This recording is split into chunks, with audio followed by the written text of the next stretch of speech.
It's very loud. Hi, my name is Molly Naef. We are doing another series of the safety series for the Autism Society of South Central Wisconsin. And today is on Pica and some feeding safety content. And then to be honest, if there's anything else that comes up from any of the previous sessions or any safety related questions that you have, I'm more than open to talking about darn near anything, to be honest. So a little bit of background, I am an autism mom. My son is now 9 going on 10. I'm also a nurse by trade, and I completed my doctoral work in autism safety specifically. So did a lot of reading. A couple of ground rules, disclaimers, whatever you'd like to call them. I want to make it super clear. There is absolutely no question that is off limits to me. Nothing is too gross to talk about. Nothing is too scary to talk about. If it's personal and you're uncomfortable sharing it with your voice, please feel free to place it in the chat. And I won't announce whose question it is by any means. I want to make it really clear too that every single kid is truly unique. That's kids on the spectrum, that's kids off of the spectrum. That's the little phrase my kids came up with for kids that are not on the autism spectrum. They like to call it off the spectrum. So, when we're talking about some of these behaviors, some of these things, just remember that not every child has these behaviors, not every child has these issues. And sometimes it is more severe in others than it is. So it's just really everybody's different, everybody's unique. I also want to make it very clear that these behaviors are also common for children without an autism diagnosis. So some of this information may be poignant for kids that do not have any diagnosis at all. No interventions that I'm going to recommend, no content that's in these videos is going to replace any sound therapies that you have decided for your child. So please don't think that I've got the cure that's magic and Pica is going to go away today. And then the final disclaimer I have is that we in our house use currently people first language. So you will hear me refer to children with autism or children on the autism spectrum as opposed to autistic children. We do not do that to alienate anybody, to make anybody feel bad. It's just the language that my children have chosen.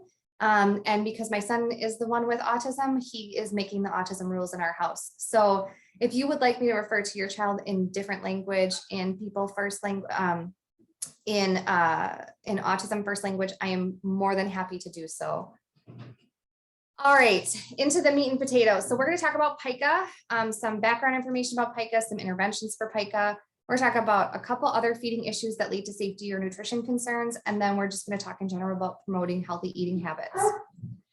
So Pica, by definition, is the eating of non-food or non-nutritive items. So it can be any item that is not considered food. This is challenging because it has to be culturally appropriate to be a Pica consideration. So there are some things that I wouldn't consider food that in other cultures they do consider food. Additionally, there are some cultures in which the eating of items in nature is a part of their culture. So if a child is raised in a culture in which that is the norm, that is not considered Pica. It's not considered abnormal behavior. Pica is also only considered for children over the age of 2. Under the age of 2, toddlers put things in their mouths, right? Babies put things in their mouths. So it is considered normal development up until the age of 2. And then after that age, there's concern for Pica. So why is Pica a concern for our kids on the autism spectrum? It's because it occurs slightly more frequently than the general population. 25% of children with autism spectrum disorders do have Pica at some point in their lifetime. And that's really compared to around 12% for the general population. So that's why it's a little bit more concerning just because it occurs almost twice as frequently, right? So there's a large variety as well of items that are eaten. So the other portion of the general population that sometimes gets Pica at a greater frequency is actually pregnant women. But pregnant women usually filter around the same types of things that they eat that's considered non-nutritive. But when we're talking about Pica as it relates to children on the autism spectrum, it is a large variety of items that they will choose to eat. One thing I do want to share too, most people that develop Pica at some point in their lifetime do outgrow that behavior as they age.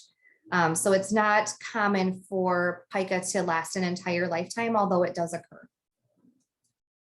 Some risk factors for those that do have Pica for their increasing of eating non-food items is when they're under stress, when there is a true nutritional deficiency, children of neglect, and then children with a comorbid condition, kids that have autism, kids that have mental disorders, kids that have, maybe a deficiency, like a true iron deficiency may have an increased risk for pica.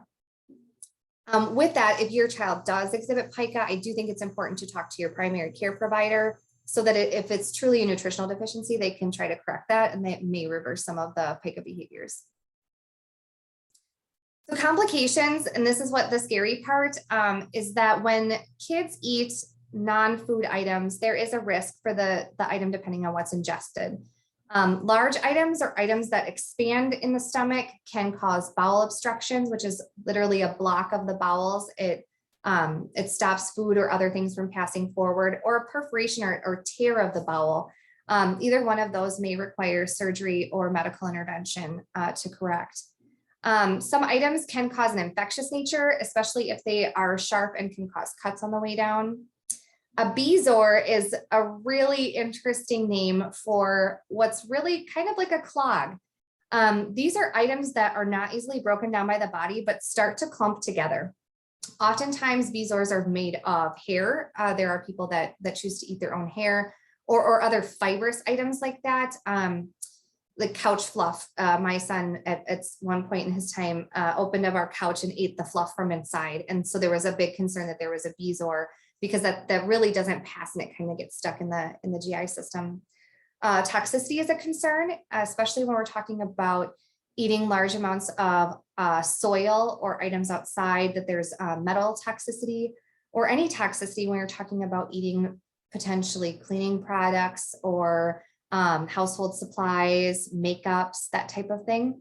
And the other concern I do have is for chemical burn on the way down for some of those items. So when you're talking about any kid that gets into any household items or anything that's potentially poisonous in nature, you do want to call poison control before trying to elicit any type of vomiting or anything like that, because it could cause that burn on the way back up. There are a couple that have their own individual complications. So geophagia is the eating of clay specifically, and that really leads to constipation and then altered labs. Your potassium level is altered from specifically clay. It kind of sucks it out. And then pagophagia, which is specifically the eating of ice, which sounds unusual. Ice is nutritive, right? Ice is water. Ice is something that we can have. But it is usually a sign of iron deficiency, or can cause some iron deficiency, and it can actually cause tooth decay or small little tears in the tooth. That one was an interesting one for me, because I really thought chomping on ice was not something that caused concern. So there are a number of interventions that can assist with reducing the frequency of pica, or can assist in stopping the pica behavior as it's occurring. Nothing replaces supervision, but as we all know, being with your child 100% of the time and seeing absolutely everything going in their mouths is a challenge, right? So the number one is supervision. And again, this is really coming from the literature and the review that I did for learning about safety in general. Of course, it's tried and true and tested. If you never leave somebody alone, you can control all their behavior. But is it realistic? Probably not. Praise. When children eat regular food items, praising them for eating their dinner well, that type of thing, but also praising them for putting the item down when you've asked them not to eat it. So nope, that's not food. We're not going to eat it. And they put it down. Thank you so much. Great job. You put it down and I appreciate that. Aversion is kind of a controversial one, mostly because the products that can help with aversion are targeted or marketed towards dogs. So bitter apple sprays can be placed on items that are frequently eaten, and they just have a bitter taste and nobody wants to taste it. It is safe for human consumption, but because it's all marketed to dogs, it's a little controversial. Like, why would I buy this thing that says it's for dogs? It's most beneficial for those types of items that are harder and less porous. You can spray the item. I think of it especially for those kids that I've heard of that chew on electrical cords. You really don't want kids chewing on electrical cords. And so spraying the electrical cord with the bitter apple spray can be an aversion technique. Negative reinforcement, taking away a highly favored item, maybe taking away the sandbox for some time if sand is the item that they're frequently eating. We're taking a time out from sand because we're eating the sand. That's what a negative reinforcement is. It's taking something away rather than giving something or that praise. Blocking is very simply any time that you put a physical barrier between something and someone. Anytime that you do not allow access to an item. So if you were to fence off that sandbox, and that is blocking behavior, you're not allowing access to it. When we lock up Play-Dohs or other things that or we put them really high up, that's blocking behavior. So essentially controlling the environment that allows it so that the child doesn't have access to items that they frequently want to eat. Competing stimulus is kind of a fun one because you get to be really creative. So if a child is eating the same type of thing or the same consistency of thing, they may be seeking out eating of that non-food item, not because it's not food, but because of the consistency that it has, because they're looking for a sensory outlet. And so if you can find a food item that offers the same sensory output as that item, you have what is called a competing stimulus. So think about it, if the child is frequently eating Play-Doh, could they eat cookie dough? Preferably without the raw eggs, but there is cookie dough that is safe for consumption. So thinking of those different types of items that might be safer alternatives. If they're eating sand, can they eat brown sugar that's crumpled up or other items that will offer them that same sensory perception, that ability to feel that grit in their mouth, but does not actually come with the risk.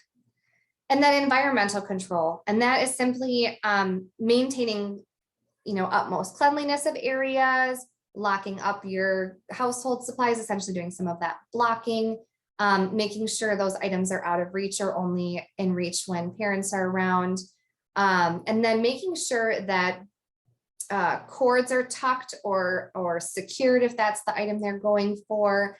In our sense, when my son ate the couch, inspecting your couches from time to time, making sure there's no small rips or tears that can get them easy access to the fluff or the foam, making sure, I do know of a child that did eat bits of carpet, making sure there's no rips or tears in your carpet, that everything's in sound order, that you're frequently vacuuming so that there's no items for them to pick up and put in their mouths that you don't want them to have.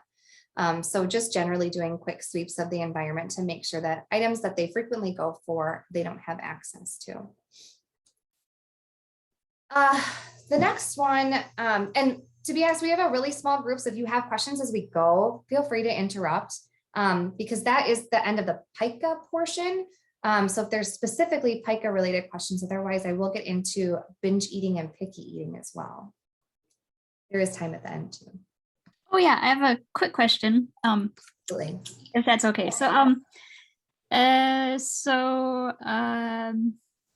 think so we've been seeing Pica type behaviors in my son for maybe a year, a little over a year.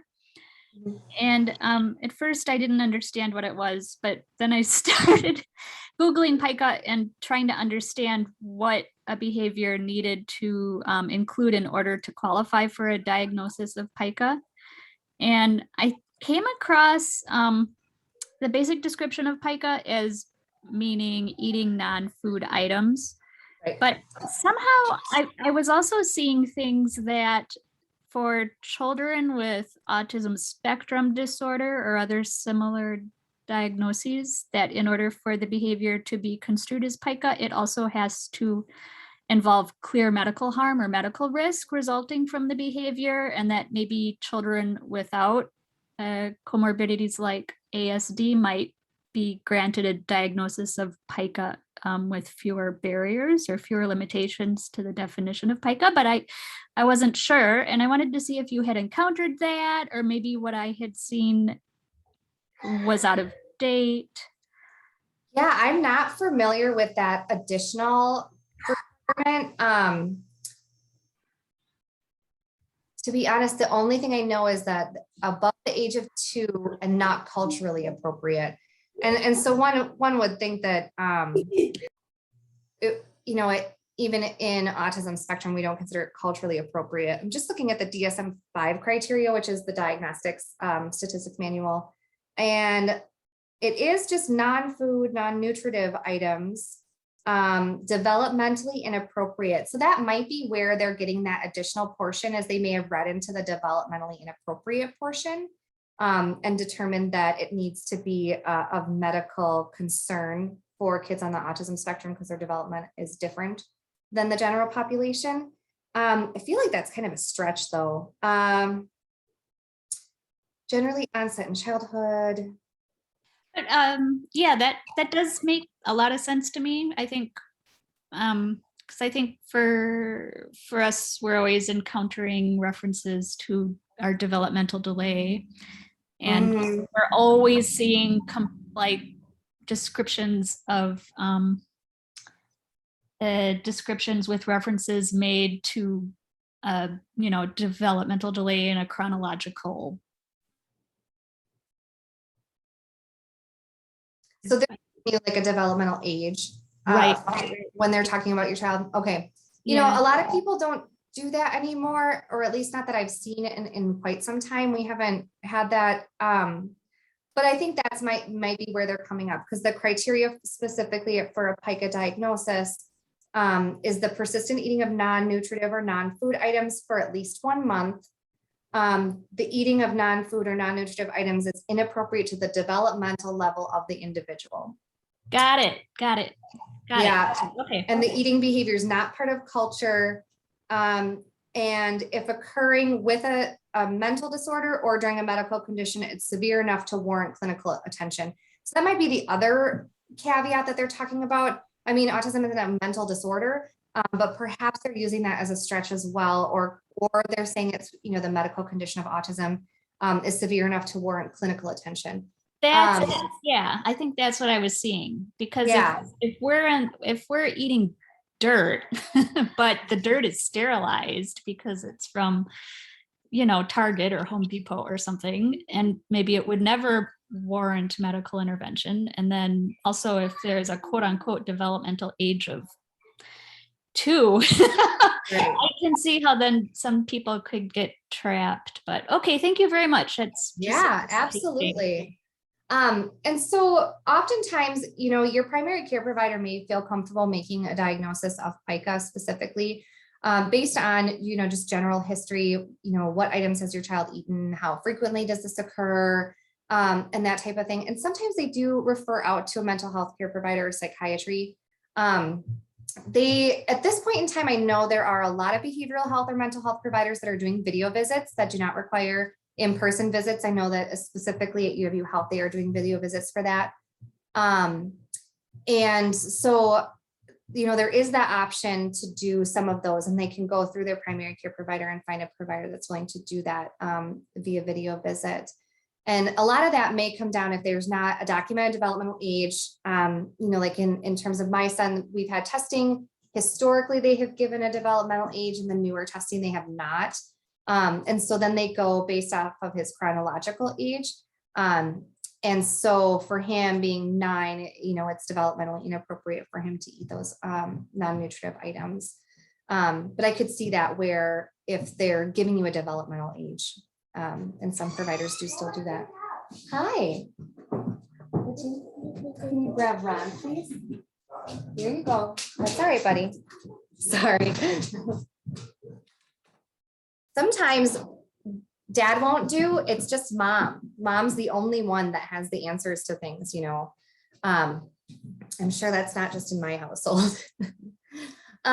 So to be honest, though, I think you'd be surprised by the things that can cause clinical concern. And, you know, you had mentioned specifically, you know, like sterilized dirt and that type of thing to allow your child to do it.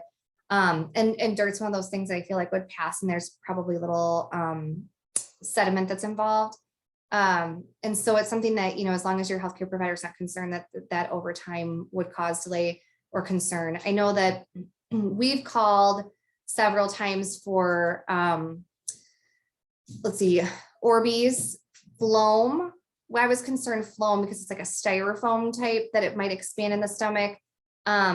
And, you know, there's some rare instances where that has been caught or trapped inside people. I was concerned about Orbeez because they expand over time. Apparently they get to only a certain size though. But yeah, those types of things can surprisingly cause clinical concern, even though they're listed as non-toxic, and you know, as long as they're not causing like constipation or other issues. I don't know, Pica is like my least favorite behavior that we have in our house, to be honest. It's not fun for me. And again, there will be more time at the end. I'm going to go through 2 other common feeding disorders in kids on the autism spectrum, or at least that are more common than the general population. And the next one is binge eating. Binge eating can occur for a number of different reasons, both in the general population and for kids on the autism spectrum. One issue is that there is a sensory difference potentially in some children. Some children are not able to understand what that full feeling in their stomach is, satiety. Some kids don't interpret that feeling. They feel that feeling, but they don't interpret that feeling as time to stop eating. Sometimes there is this overwhelming interest in the texture of the item that makes it challenging for them to stop eating. And that goes again to that sensory need for specifically sometimes for Pica, they sensory want that feeling in their mouth. And sometimes that occurs with binge eating as well, is there's one specific food item or one specific texture that it's really just hard to stop. It's kind of like me and chocolate. I know it's not just the texture, it's a lot of the flavor, but it's all that sensory, you know, I just don't want to stop. I eventually do because I have that full stomach feeling and I know that it's not great for me.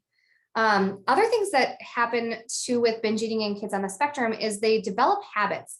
They start to associate specific activities with foods, with eating. And so sometimes if they are used to, you know, during movie time, there's always food. Sometimes it goes into any time there's screen time, there needs to be a snack, there needs to be a food. And often with that distraction comes that inability to stop eating. And sometimes there's obsession with a very specific food. You know, they may not have the ability, it might be the texture, but it might just also be a very specific food that's highly favored, that they just become, it's almost like they're repetitive behaviors that becomes something they can't stop. And then also unpredictable meal times can sometimes cause food insecurity in kids. And so when they're not entirely sure the next time they're going to eat, it's not super consistent for them. And you know, this is for those kids that are really, really stuck in their routines too. They can overeat when food is present. Really the risk with binge eating, you know, it doesn't sound like, oh my gosh, if I overeat, that there's huge concern, but there really is. The speed at which these kids will binge eat can also cause aspiration. Sometimes they can literally inhale the food, it goes into the lung, and that causes risk for pneumonias. Or sometimes they will actually eat to the point of vomiting, and then they can inhale that vomit as well. Choking is obviously a concern. When you're eating very fast, you might not be chewing appropriately, you might not be slowing down. And then certainly weight gain and obesity, although not like a safety risk, you know, it is a risk over time for health issues. So what interventions have been proven by science to assist with some of these? To be honest, mindful eating, and this can be really challenging to do.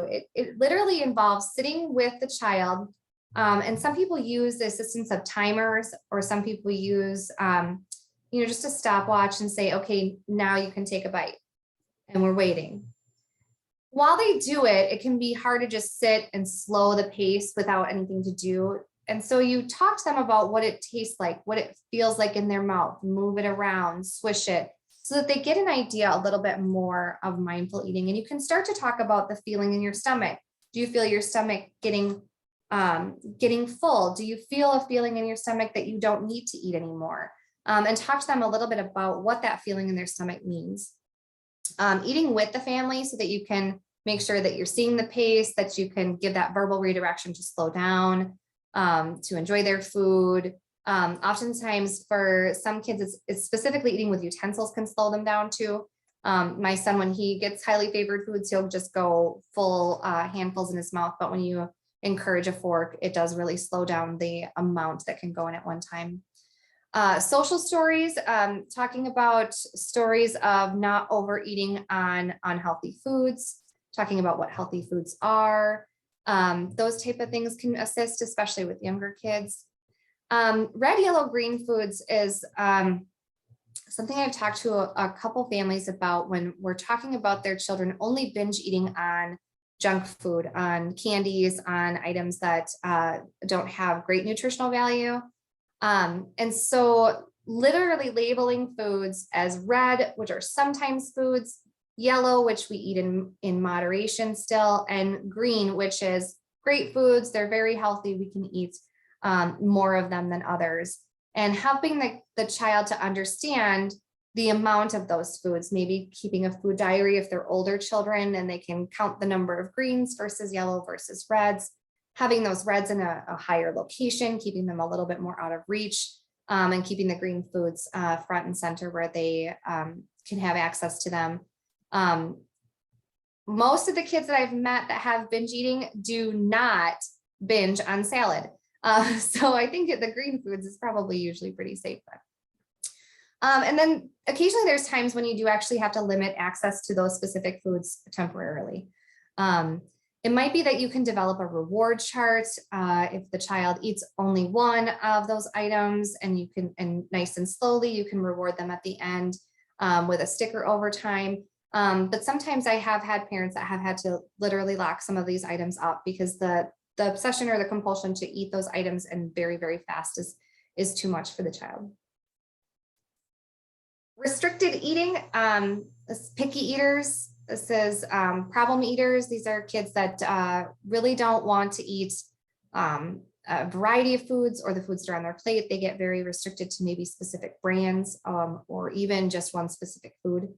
The challenge there is that they're really risking malnutrition, vitamin and iron deficiencies, and realistically dehydration. A lot of these kids get picky about what liquids they'll consume as well. Surprisingly, nobody wants to drink water. Nobody gets overexcited about water, just like salads. And then it also causes challenges with social outings. It's very difficult to go to a family picnic, to a family reunion, to graduation parties, not just because of COVID, but also because they will only eat, McDonald's chicken nuggets, or they'll only eat Kraft mac and cheese. And it's hard to bring some of those things or make them a little bit more portable. So it really restricts the ability for the family to get out and about and to lead their normal lives. So what interventions do we have for some of the picky eaters? Set meal times and snack times, making sure that the child's not allowed to graze all day. A lot of picky eaters are grazers, and they will, it's hard for them to feel hunger if they're just allowed to eat all day. Closing down the kitchen, even like signs that say closed and open, that say, now is not food time. We're going to eat at specific set meals and snack times. It's a little bit more challenging when kids go to schools and daycares and you have a little bit less control over that. Trying to limit meal length of time can also try to reduce some of that picky eating. Really making sure that meals are a time where you sit down, everybody enjoys, everybody's involved. Involving the child in the cooking, letting them see what goes into it, letting them be involved in it, let them get a sense of pride for the food that's coming out. Try to limit distractions. I know a lot of people talk about my child will eat so much better or eat so much more if the TV's on. But realistically, we're talking that they're not doing mindful eating. They're maybe not focusing on what they're doing. And so sometimes distractions can actually do quite the opposite. Try to introduce new foods with the familiar foods that they do enjoy, and make it, kind of a reward type benefit as well. If we try a couple of these peas, we might not like them the first time, we might not like them the second time. Repeating that exposure and that sensory progression, but also introducing them with the foods that they do like. But you do have chicken nuggets, and we can also have these peas. Sensory progression talks a little bit about kids that also may tend towards only specific textures. I know that there's some kids that will only eat mushy items, applesauces and mashed potatoes. And can you start to slowly chunk those up? Can you start to slowly add a sensory progression to those items? Comfortable seating. Sometimes this is one of those wobble chairs. They're like blow ups and they have little bumps on them, but it allows the child to fidget a little bit in their seat, but still keeps them at the table. Sometimes it's really assisting with that posture. A lot of our kids have diminished muscle tone, and so they may not be able to sit upright for long periods of time. and that may make it a little bit more challenging for them to eat. So even if it means assisting with chairs, maybe just a chair with a back, maybe a chair with a nice pillow, or maybe assisting them like in a larger high chair or booster seat that allows them to sit comfortably at the table. And then try to do what you can to make excuse me, meal times fun. A lot of the ways we do this in our house is, you know, the plates with the characters that they like. Maybe they pick the plates, swirly straws. For a while there, my kids were not into water. And one way I was able to get them, it sounds terrible, oral syringes. They loved pulling up water in syringes and shooting it into their mouths. And that was a way to get them to drink more water. They did go through a shot glass phase too, like everything's better and more fun to drink when it comes in a cute little glass. We had a champagne flute time frame where they wanted to drink only water out of champagne flutes. And we got little plastic ones. They were like picnic ones. You know, whatever gets the kids involved and happy and having a good time, but also eating some of those less highly favored foods. And that brings it to the end of the feeding disorders content. Like I said, I'm going to stop the video so that if you have any personal things that you want to talk about that you